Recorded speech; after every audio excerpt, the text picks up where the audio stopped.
বাংলাদেশ জামাতে ইসলামী অন্যায়ের সাথে আপোষ করার কোনো অন্যায়ের সাথে আপোষ করার কোনো অতীত ইতিহাস নেই।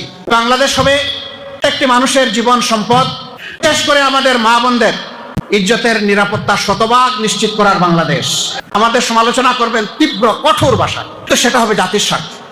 আমাদেরকে ছাড় দেবেন না, ধরবেন, ভালো করে ধরবেন, এমনকি হাতে ছাই দিয়েও ধরবেন, কোনো সমস্যা নাই, কিন্তু ধরাটা যেন ন্যায়সঙ্গত, এইটুকুই শুধু আমাদের অনুরোধ। প্রিয় দেশবাসী, আমরা অতীত নিয়ে পড়ে থাকতে চাই না।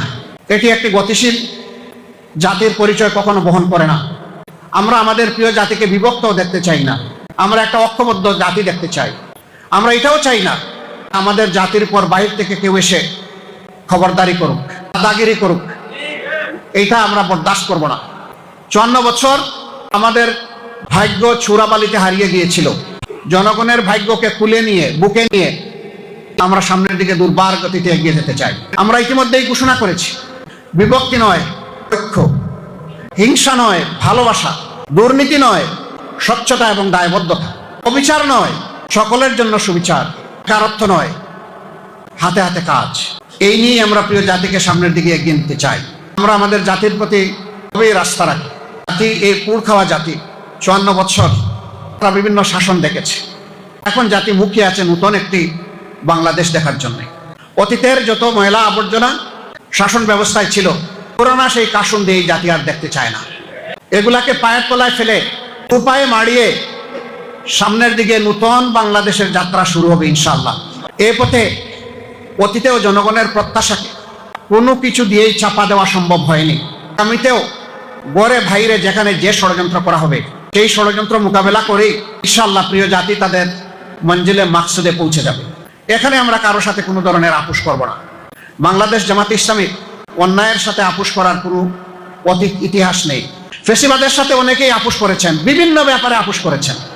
জামাতকেও আপোষ করার জন্য দফায় দফায় চাপ দেওয়া হয়েছে, অনুরোধ করা হয়েছে, আহ্বান জানানো হয়েছে, ষড়যন্ত্র করা হয়েছে। আমাদের সম্মানিত নেতৃবৃন্দ হাসতে হাসতে জীবন দিয়েছেন, কিন্তু আপোষের প্রস্তাবনাকে তারা ঘৃণা করে প্রত্যাখ্যান করেছে। আমরা কোনো অন্যায়ের সাথে আপোষ করব না। তবে যেখানেই আমরা কল্যাণের সন্ধান পাবো, যার কাছেই পাবো তাকে আমরা জড়িয়ে ধরবো। আজ জাতি বৃহত্তর লক্ষ্যের দিকে আগাচ্ছে। গরম ভাতে বিড়াল খুশি হয় না, কারণ বিড়ালের মুখ পুড়ে। জাতি যখন একটা স্বচ্ছ দুর্নীতিমুক্ত সমাজ দেখার জন্য মুখিয়ে আছে, তখন জাতিকে ভয় ভীতি সৃষ্টি করে বিভিন্ন ধরনের অপপ্রচারের মাধ্যমে সমাজে বিভেদ রেখা টেনে যারা ফেসিবাদী ছিলেন তাদেরকে নতুনভাবে তোয়াজ করে আবার বাংলাদেশকে একদল উঠে পড়ে লেগেছেন। আর সেই পুরানা পচা আমলে ফিরিয়ে নিতে চান। আপনারা চিহ্নিত হয়ে গিয়েছেন। আপনারা এতদিন বর্ণচূড়া ছিলেন, এখন আপনাদের রূপ প্রকাশ পেয়েছে।